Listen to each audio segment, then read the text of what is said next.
Oke, jadi bahasan kita pekan ini adalah tentang memprediksi harga dengan regresi linear. Eh, Memprediksi harga adalah pekerjaan yang cukup cukup dekat dengan seorang sarjana teknik industri karena kita mengintegrasikan sebuah sistem terintegrasi yang contohnya adalah pabrik ya. Nah, atau sebuah industri. Nah, industri tersebut harus menjual suatu barang. Nah, barangnya berapa harganya? Begitu kan ya. Mungkin sudah pernah praktikum di tingkat 3 membuat atau tingkat 3 semester 5 ya, merancang sebuah produk dan produk itu nanti harus dijual. Begitu, harus dipasarkan. Nah, maka dari itu harus tahu berapa harganya. Nah, ini salah satu caranya tekniknya adalah pricing itu dengan bisa kalian manfaatkan dengan regresi linear. Oke. Nah, aktivitasnya yaitu tentang model development. Model-modelnya ada beberapa, simple linear regression, multiple linear regression, kemudian ada polynomial regression, begitu. Nah, mungkin setidaknya minimal rekan-rekan bisa menguasai yang multiple linear regression dulu saja, begitu ya. Setidaknya itu, begitu. Kemudian sangat sederhana ya konsepnya ya sebenarnya. Jadi kalau kita punya 4 data ini, begitu, kemudian kita ingin memprediksi harga mobil begitu ya. Nah, kita memprediksi harga mobil 5.400 misalnya dolar ini ternyata dari 4 data ini. Kalau highway MPG-nya 10, crab weight-nya 11, engine size 50, highway MPG-nya sama dengan ini muncul lagi, highway MPG-nya sama dengan tadi 10, berapakah price-nya? Nah, dimasukkan ke model, dihitung, dapatlah diprediksi. Jadi ini ajaib ya, ilmu yang ajaib bisa membuat prediction. Tapi sebenarnya ini adalah hubungan-hubungan secara statistik yang dilihat begitu. Oke, itu model development. Nah, kemudian ada beberapa tipenya. Yang simple linear regression ini adalah konsep ya masukin satu variabel keluar hasilnya. Ini sudah kita pelajari sejak kita SMP ya, garis miring ya. Y sama dengan MX ditambah C. Mungkin masih ingat dulu waktu SMP. Ya ini itulah manfaatnya kita belajar ilmu-ilmu matematika dulu, baru kerasa digunakannya sekarang. Ya, seperti itu. Kemudian AX ditambah BX ditambah C sama dengan 0. Nah, itu kan sebenarnya model-model regresi bisa disebut seperti itu. Nah, yang sedang kita bangun ini ya tadi Y sama dengan MX ditambah C gitu kan, atau sini sebutnya penyebutannya Y B1X ditambah B0.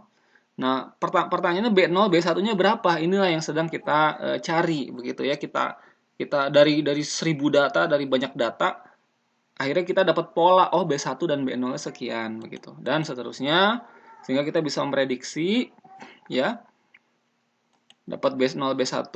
Nah, nanti bisa diformatnya kalau di Python menggunakan konsepnya seperti matriks seperti ini. Ya, oke, saya coba lanjut. Jadi ada yang sebagai prediktor, ada yang sebagai target, begitu ya. Oke. Nah, kemudian kalau multiple bagaimana? Ya sederhana saja. Berarti kalau tadi kan cuman X-nya cuman satu, ini ada X1, X2, X3, X4 begitu. Jadi ada modelnya akan lebih panjang begitu. Nah, seperti ini ya. BX1, B2X2, B3, X3. Jadi akan lebih ke pinggir gitu, lebih banyak yang diprediksi, yang memprediksi bukan hanya satu. Kalau tadi kan mungkin hanya highway MPG begitu ya. Nah, kalau simple linear regression itu hanya satu variabel, kalau ini ada banyak begitu.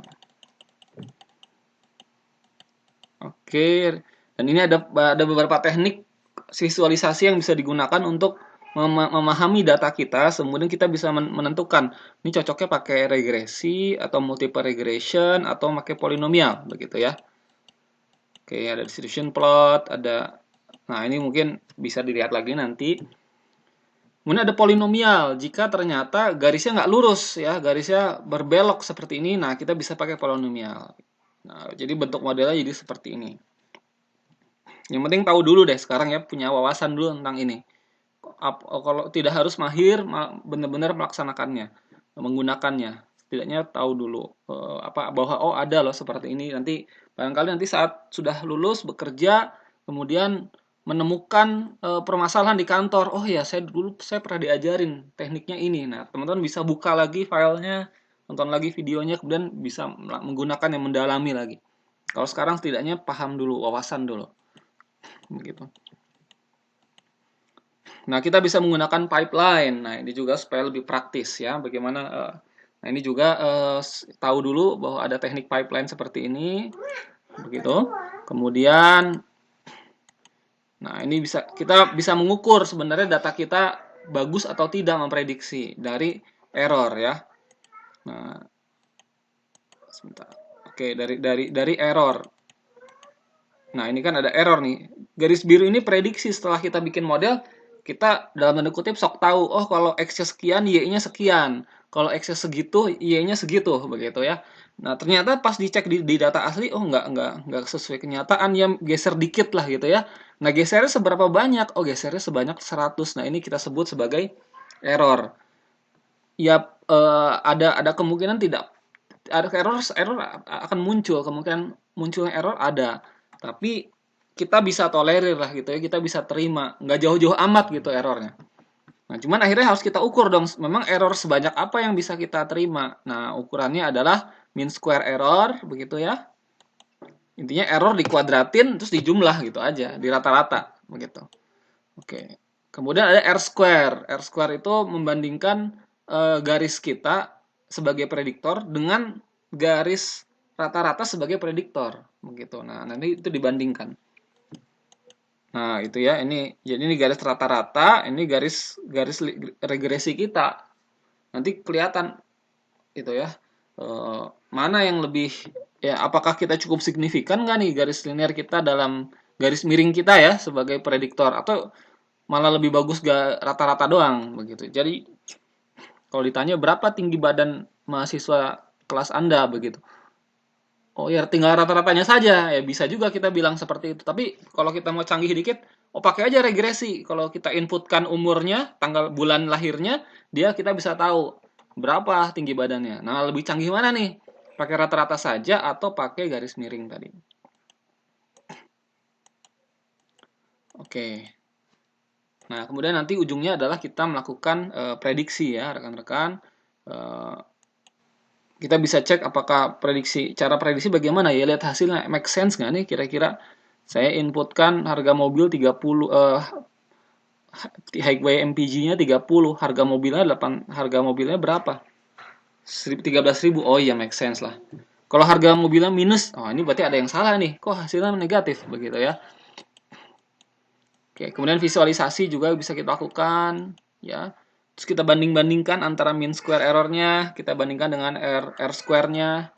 Oke, dan jadi itu adalah tahap-tahap awal ya dalam kita membangun model. Oke.